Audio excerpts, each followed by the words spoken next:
Study IQ IAS, अब तैयारी हुई affordable. Welcome to study IQ's initiative the podcast. मैं आपका होस्ट दीपांश मूरजानी आपका स्वागत करता हूं। द पॉडकास्ट के लास्ट एपिसोड में हमने 7th शेड्यूल के सभी को समझा था। जो हमारे नए लिसनर्स हैं वो हमारे प्रीवियस एपिसोड को सिर्फ यूट्यूब पर ही नहीं बल्कि ऑडियो स्ट्रीमिंग प्लेटफॉर्म्स पर भी सुन सकते हैं, जैसे Spotify, hub hopper, Apple podcast, Google podcast etcetera. आज के एपिसोड में सर की गाइडेंस से हम 5th एंड 6th शेड्यूल को समझेंगे।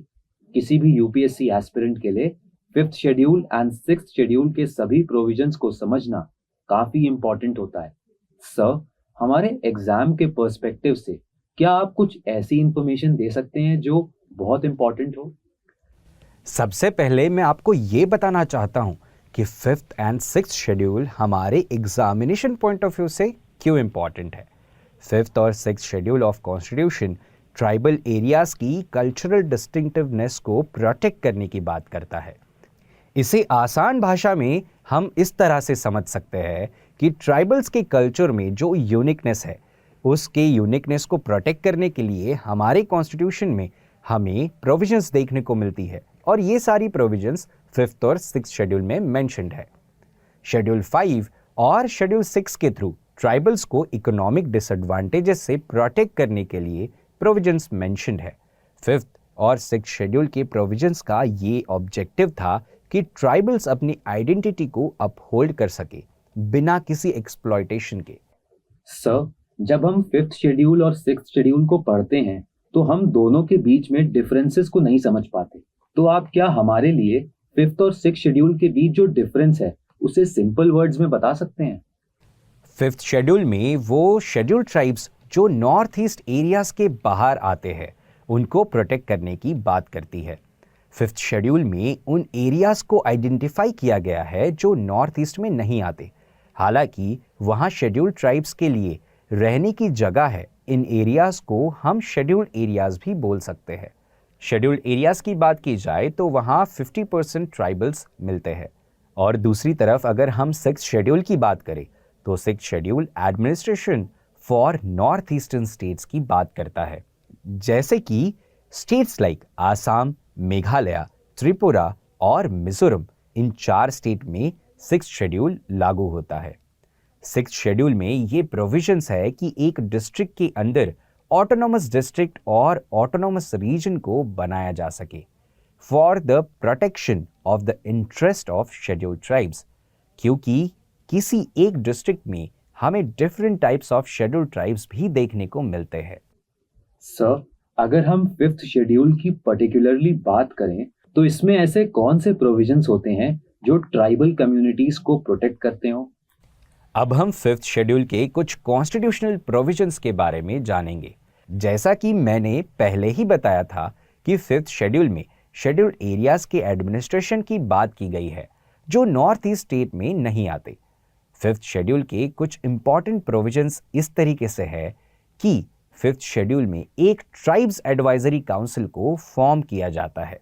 5th शेड्यूल की अगर हम बात करें तो सबसे इंपॉर्टेंट इंस्टीट्यूशन आता है ट्राइब्स एडवाइजरी काउंसिल। और इसी काउंसिल के मेंबरशिप की अगर हम बात करें तो जो ट्राइब्स कम्युनिटी है उनके MLAs 3/4 मेंबरशिप इस काउंसिल की सिक्योर करते हैं। स्टेट ट्राइब्स एडवाइजरी काउंसिल को एक कॉन्स्टिट्यूशनल बॉडी का दर्जा भी दिया गया है। 5th शेड्यूल में गवर्नर को पावर दी गई है कि वो पार्लियामेंट के द्वारा या फिर स्टेट लेजिस्लेचर के द्वारा बनाए गए लॉज को किसी एक तरीके से अडॉप्ट करे या फिर रिजेक्ट करे। वो सारे लॉज जो अडॉप्ट या रिजेक्ट करेंगे ये सारे उन शेड्यूल एरियाज के लिए होंगे। 5th शेड्यूल के अंदर ये भी प्रोविजन है कि कोई यूनियन गवर्नमेंट स्टेट गवर्नमेंट को शेड्यूल एरियाज के एडमिनिस्ट्रेशन के लिए कोई डायरेक्टिव दे सकती है। अगर हम 5th शेड्यूल के एम की बात करें तो ये स्टेट को ट्राइबल पीपल के एजुकेशनल और इकोनॉमिक इंटरेस्ट को प्रोटेक्ट करने के लिए रिस्पॉन्सिबल बनाता है।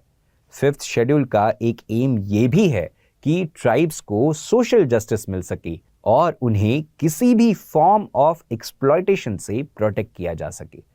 सेंट्रल गवर्नमेंट भी स्टेट गवर्नमेंट को स्पेशल फाइनेंशियल असिस्टेंस प्रोवाइड करती है अंडर आर्टिकल 275, ताकि स्टेट गवर्नमेंट्स उन सारी स्कीम्स को अच्छे से इंप्लीमेंट कर सके जिसके थ्रू शेड्यूल्ड ट्राइब्स के लिविंग स्टैंडर्ड्स को इंप्रूव किया जाएगा। सर, अभी आपने हमें ट्राइब्स एडवाइजरी काउंसिल के फॉर्मेशन के बारे में बताया। अब हम ट्राइब्स एडवाइजरी काउंसिल के जो कॉन्स्टिट्यूशनल प्रोविजंस हैं उन्हें समझना चाहते हैं और ये भी जानना चाहते हैं कि tribes advisory council tribal communities के अपलिफ्टमेंट में कैसे योगदान देती है। ट्राइब्स एडवाइजरी काउंसिल के कुछ कॉन्स्टिट्यूशनल प्रोविजंस को समझेंगे। हमारे कॉन्स्टिट्यूशन में 5th शेड्यूल के थ्रू एक ट्राइब्स एडवाइजरी काउंसिल को फॉर्म किया जाता है। ट्राइब्स एडवाइजरी काउंसिल में टोटल मेंबर्स 20 से ज़्यादा नहीं हो सकते और अगर टोटल मेंबरशिप की बात की जाए तो उसके 3/4 मेंबर्स शेड्यूल्ड ट्राइब के MLAs होते हैं। मान लीजिए सीट्स ज़्यादा है और ट्राइब्स के MLAs की संख्या कम है, तो उस केस में उस ट्राइब के कम्युनिटी के मेंबर्स को उन जगहों पर बिठाया जाता है। 5th शेड्यूल के अकॉर्डिंग ट्राइब्स एडवाइजरी काउंसिल की फॉर्मेशन उन स्टेट्स के लिए भी वैलिड मानी गई है जहां पर शेड्यूल्ड ट्राइब पॉपुलेशन तो है लेकिन शेड्यूल्ड एरियाज नहीं है। पर ऐसा तभी पॉसिबल होगा जब प्रेसिडेंट उन एरियाज में ट्राइब्स एडवाइजरी काउंसिल को एस्टैब्लिश करने के लिए स्टेट को डायरेक्शन दे। ट्राइब्स एडवाइजरी काउंसिल गवर्नमेंट को शेड्यूल्ड ट्राइब्स के वेलफेयर और एडवांसमेंट के लिए एडवाइज करता है। फिर ट्राइब्स एडवाइजरी काउंसिल की रिकमेंडेशंस को governor of state, council of state ministers को रेफर करता है। ट्राइब्स एडवाइजरी काउंसिल के कॉन्टेक्स्ट में गवर्नर के पास भी पावर होती है, जैसे कि गवर्नर के पास काउंसिल के टोटल मेंबर्स डिसाइड करने की पावर है। गवर्नर के पास काउंसिल के मेंबर्स के अपॉइंटमेंट की भी पावर होती है और इतना ही नहीं, गवर्नर ट्राइब्स एडवाइजरी काउंसिल के चेयरमैन को भी अपॉइंट करते हैं। सर, हमारे कॉन्स्टिट्यूशन का 5th शेड्यूल गवर्नर को कौन सी पावर्स देता है? अब हम 5th शेड्यूल में गवर्नर की पावर को समझेंगे। गवर्नर के पास 5th शेड्यूल के प्रोविजन को इंप्लीमेंट करने के लिए काफी पावर्स होती है। गवर्नर को 5th शेड्यूल के अंदर ये पावर भी दी गई है कि वो शेड्यूल्ड एरियाज की गुड गवर्नेंस और पीस के लिए रेगुलेशंस बना सकते हैं। जैसे उनके पास ये पावर होती है कि वो किसी भी लॉ के एप्लीकेशन को मॉडिफाई कर सकते हैं, लिमिट कर सकते हैं, जो पार्लियामेंट या फिर स्टेट लेजिस्लेचर ने बनाए हैं। जिन एरियाज को शेड्यूल्ड एरियाज के नाम से डेजिग्नेट किया जाता है, उन एरियाज की गुड गवर्नेंस के लिए गवर्नर के पास ये पावर होती है कि कुछ रूल्स और रेगुलेशंस भी गवर्नर बना सकते हैं। गवर्नर के पास शेड्यूल्ड एरियाज के कॉन्टेक्स्ट में और भी काफ़ी इंपॉर्टेंट पावर्स है। गवर्नर के पास ये भी पावर होती है जो कि एक रिस्पॉन्सिबिलिटी के साथ आती है, जो कहती है कि उन शेड्यूल्ड एरियाज में पीस और गुड गवर्नेंस को मेंटेन किया जाए। उस कॉन्टेक्स्ट में गवर्नर के पास कुछ पावर्स होती है, जैसे कि शेड्यूल्ड ट्राइब्स इंडिविजुअल्स के लिए लैंड अलॉटमेंट्स को रेगुलेट करता है।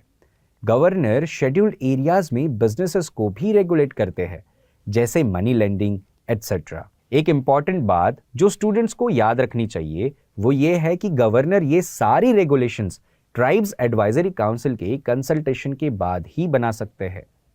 सर, शेड्यूल्ड एरियाज के कंटेक्स्ट में प्रेसिडेंट के पास कौन सी पावर्स होती हैं? सबसे पहले तो स्टूडेंट्स को ये समझना होगा कि शेड्यूल्ड एरियाज उन एरियाज को बोला जाता है जिन एरियाज को प्रेसिडेंट 5th शेड्यूल के अंदर शेड्यूल्ड एरियाज का डेजिग्नेशन देते हैं। इसका मतलब ये हुआ कि किसी भी एरिया को शेड्यूल्ड एरिया कहलाने के लिए प्रेसिडेंट को अपनी सहमति देनी जरूरी होती है। प्रेसिडेंट ये भी डिसाइड कर सकते हैं कि किसी डिस्ट्रिक्ट को या फिर किसी डिस्ट्रिक्ट के किसी हिस्से को शेड्यूल्ड एरिया बनाया जा सके।